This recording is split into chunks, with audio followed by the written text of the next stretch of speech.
za asubuhi. Bwana Yesu asifiwe. Natumai tumeamka salama na kwa mapenzi ya Mungu tuko sawa sasa. Katika asubuhi hii ya leo, ningependa tukae pamoja na tukijifunza maandiko matakatifu. Mimi ni Nesford Nyakunga wa kipindi hichi cha asubuhi. Leo hii nataka tuingie kwenye somo moja kutoka kitabu cha Waefeso sura ya 3 fungu la 16 na 17.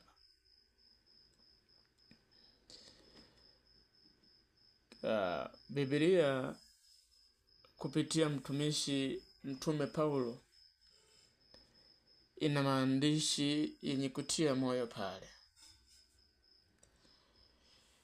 Ina maandiko yanayotia moyo na kufariji sana.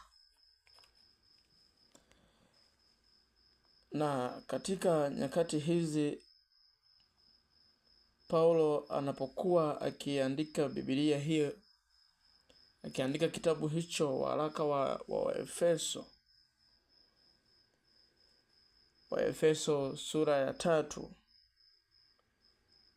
Waefeso sura ya 3. Waefeso sura ya 3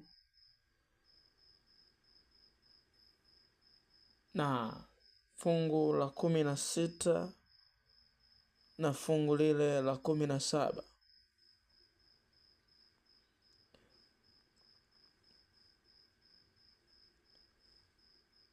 Waefeso sura ya 3 fungu la 16 na fungu la 17.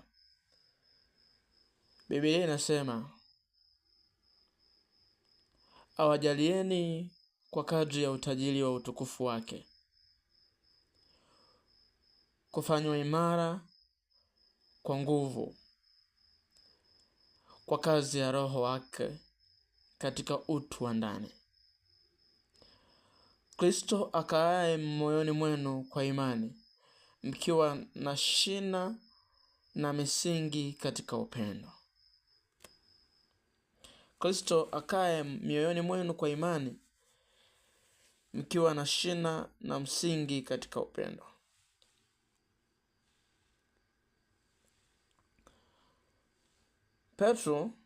Paulo anapoandika maandiko haya,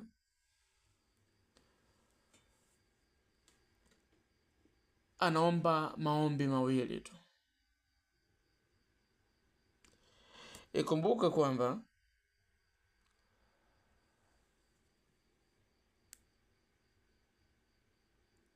Paulo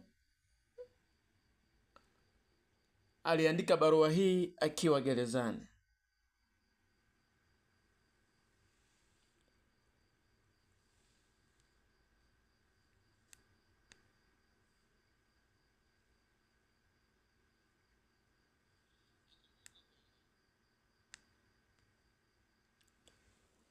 Aliandika akiwa gerezani. Aliandika barua hii akiwa gerezani.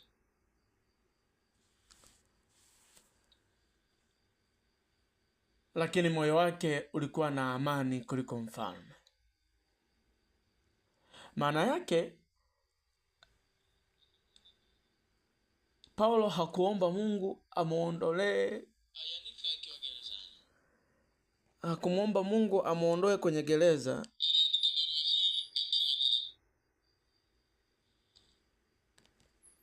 Hakumwomba Mungu amuondoe katika gereza. Na nataka nikueleze kwamba gereza lake halikuwa la kufikirika. Gereza la Paulo lilikuwa ni la kweli.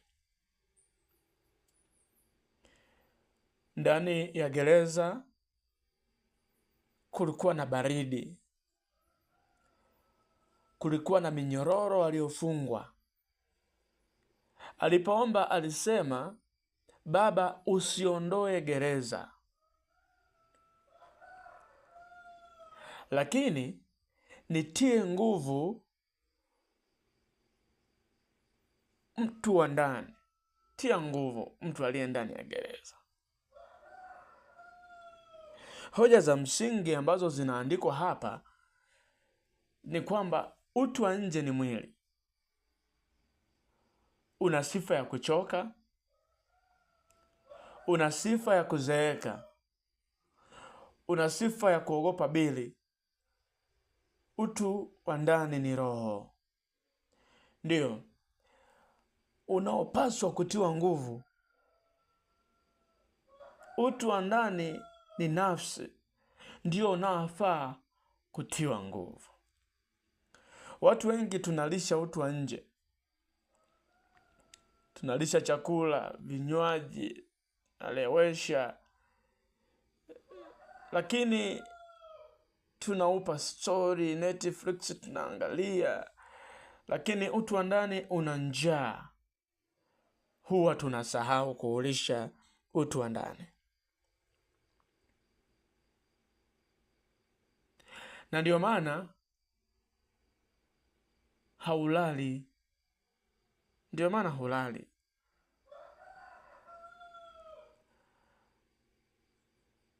Hilo lilikuwa ni ombi la kwanza la Paulo, kwamba mfanye nguvu katika utu wa ndani.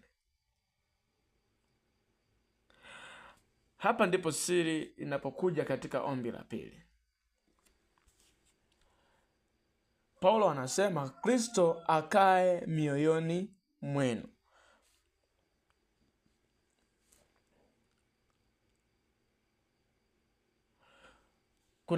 Kuna tofauti mkubwa kati ya parorikeo, manake ni kukaa kama mgeni, na katoikeo, manake kukaa kama mmiliki aliyenunua nyumba. Wengi wetu tumemkaribisha Yesu kama mgeni. Anakuja siku ya ibada, anaondoka siku inayofuata. Mgeni hawezi kulinda nyumba usiku. Kwa Paulo anasema Kristo akae kama mmiliki. Mmiliki ndio anayepata sababu ya kulinda nyumba usiku. Mmiliki ndiye anayefukuza wezi. Asubuhi ya leo usimuombe Yesu aje kama mgeni. Mwambie Yesu, chukua moyo wangu. Yesu, chukua haki miliki ya moyo wangu. Yesu, nakumilikisha moyo wangu, sasa utawale.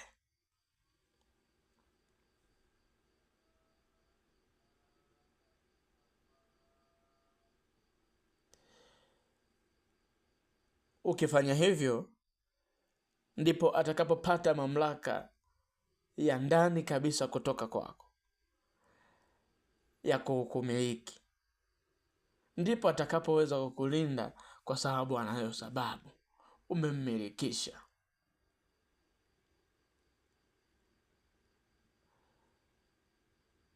Paulo anasema Yesu akae kama mmiliki na sio kama mgeni. Mkaribishe Yesu amiliki moyo wako, amiliki maisha yako, amiliki familia yako, amiliki kila kitu chako. Adili na utu wako wa ndani, mambo yote yaende vizuri. Wakati unaenda kwenye majukumu yako asubuhi ya leo, ningependa nikuombee. Hapo kwenye skrini yako iko namba yangu ya simu. Utakapoona una changamoto, unahitaji maombi, unaweza kupiga simu.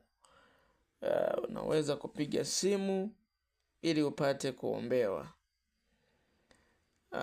utaweza kupiga simu ili upate kuombewa.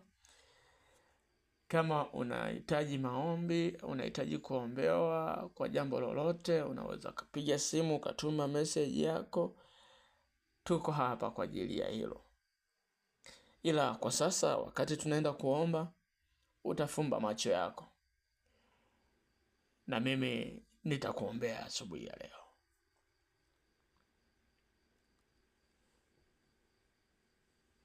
Na tuombe. Yesu, kwa utajiri wako, utajiri wa utukufu wako, ninakuomba tia nguvu utu wangu wa ndani. Tia nguvu utu wangu wa ndani kwa Roho wako. Yesu Kristo, kuanzia leo kaa moyoni mwangu kama mmiliki na sio kama mgeni. Moyo wangu ni nyumba yako. Nitaamka kwa amani na nitalala kwa amani ukiwa ndani yangu. Namwombea mtazamaji wangu na familia yake na majukumu yake. Hebu weka makao ndani ya moyo wake. Asante Yesu kwa kuwa umesikia. Asante kwa kuwa umefanya na utafanya kama wewe upendavyo. Asante kwa jina la Yesu, amina. Kama umekabidhi moyo wako kwa Yesu, awe kama mwenye nyumba kwako, andika amina.